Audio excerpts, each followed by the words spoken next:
राधे राधे दोस्तों, आप सभी खुश होंगे, अच्छे होंगे, स्वस्थ होंगे। माता रानी आप सभी की हर मनोकामनाएं पूरी करें।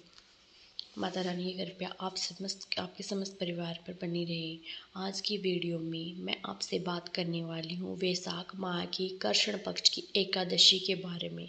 वैशाख माह की कृष्ण पक्ष की एकादशी को वरुथनी एकादशी कहते हैं। वरुथनी शब्द संस्कृत के वरुण या फिर सुरक्षा से बना है और धार्मिक मान्यताओं के अनुसार इस व्रत को जो भी मनुष्य धारण करता है उसे कुरुक्षेत्र में सूर्य ग्रहण के समय श्रवण दान करने के समान पुण्य फलों की प्राप्ति होती है।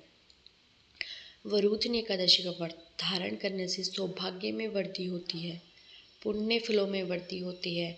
तो जो भी मनुष्य इस व्रत को धारण करते हैं, विधि विधान से भगवान श्री हरि विष्णु की आराधना करते हैं, उनके समस्त प्रकार के वाचिक कायिक मानसिक पाप कर्म समाप्त हो जाते हैं। उन्हें सुख समृद्धि की प्राप्ति होती है। मरणोपरांत वैकुंठ लोक की अतार्थ मोक्ष की प्राप्ति होती है। तो अगर आप व्रत धारण करते हैं, वरुधनी एकादशी का अत्यंत ही श्रेष्ठ है।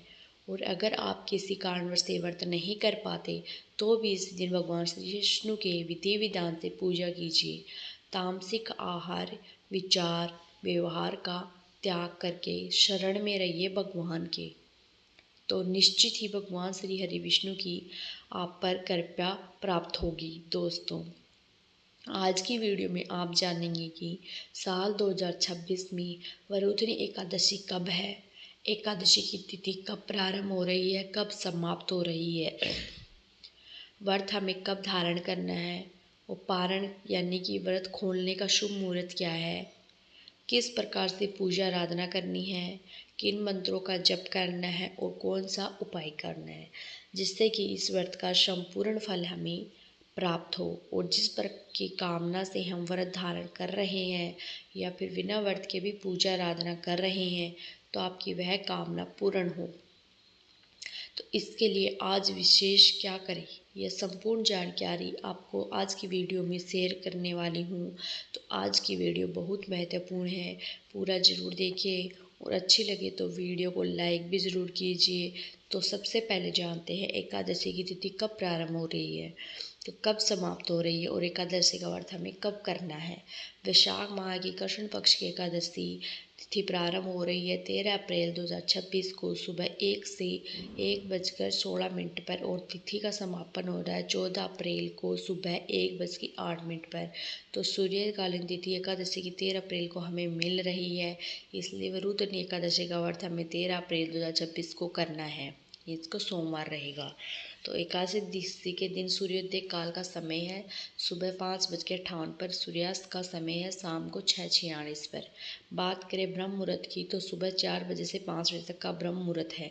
आप इस समय में स्नान करें, विधि विधान से श्री हरि विष्णु की पूजा करें और सुबह 11:56 से दोपहर 12:47 तक यह समय अभिजीत मुहूर्त का है। अभिजीत मुहूर्त में आप कोई भी शुभ कार्य कर सकते हैं। राहु काल सुबह 7:34 से सुबह 9:10 तक है। राहुल काल में कोई भी शुभ कार्य प्रारंभ नहीं होता। बात करें एकादशी व्रत के पारण की शुभ मुहूर्त की, तो एकादशी व्रत हमें करना है 13 अप्रैल को और 14 अप्रैल को व्रत का पारण करना है मंगलवार के दिन। और एकादशी व्रत का पारण हम करते हैं द्वादशी तिथि में, और द्वादशी तिथि प्रारंभ हो रही है 14 अप्रैल 2026 को सुबह 1:58 पर। और द्वादशी तिथि का समापन 15 अप्रैल को 12:12 पर। एकादशी व्रत में हरिवासर का ध्यान रखा जाता है। हरिवासर की समाप्ति के बाद ही व्रत का पारण करते हैं और हरिवासर समाप्त होगा मंगलवार के दिन यानी कि 14 अप्रैल को सुबह 6:54 पर। तो वरुण एकादशी व्रत के पारण का शुभ मुहूर्त 14 अप्रैल 2026 मंगलवार सुबह 6:54 से सुबह 9 बजे तक है। जो भक्त एकादशी व्रत का धारण करते हैं, दसवीं तिथि के दिन शुद्ध और सात्विक भोजन लेना है, ब्रह्मचर्य का पालन करना है और अगर संभव हो तो भूमि पर शयन करना है। एकादशी के दिन प्रातःकाल जल्दी उठकर स्नान करना और भगवान सूर्योदय को जल दीजिए। इसके बाद हमने व्रत का संकल्प लेकर विधि विधान से भगवान श्री हरि विष्णु की पूजा कीजिए। साथ में माता लक्ष्मी की भी आराधना कीजिए। दिन भर आपको व्रत धारण करना है। फलाहार के द्वारा आप व्रत कर सकते हैं। शाम को संध्याकालीन पूजा कीजिए। यात्री में जागरण कर सकते हैं, अखंड दीपदान कर सकते हैं। यात्री जागरण और अखंड दीपदान से व्रत का संपूर्ण फल हमें प्राप्त होता है। द्वादशी तिथि में व्रत का पालन करते हैं तो सुबह जल्दी उठकर स्नान करना से निवृत्त होकर भगवान श्री विष्णु को पूजा कीजिए। शुद्ध और सात्विक भोजन बनाकर भगवान श्री विष्णु को भोग लगाइए। किसी ब्राह्मण को भोजन करवाइए। इसके बाद शुभ मुहूर्त में आप अपना व्रत खोल सकते हैं। तो दशमी में से द्वादशी तक ये नियम होते हैं जिनका पालन हम करते हैं तो हमारे व्रत का संपूर्ण फल हमें प्राप्त होता है। उम्मीद करती हूँ वीडियो आपके लिए उपयोगी होगी। अच्छी लगी तो वीडियो को लाइक कीजिए, शेयर कीजिए। जो चैनल पर पहली बार आए थे वो सब्सक्राइब करके बेल आइकन को जरूर प्रेस कीजिए। मिलती हूँ मैं आपसे अगली वीडियो में, तब तक के लिए राधे राधे।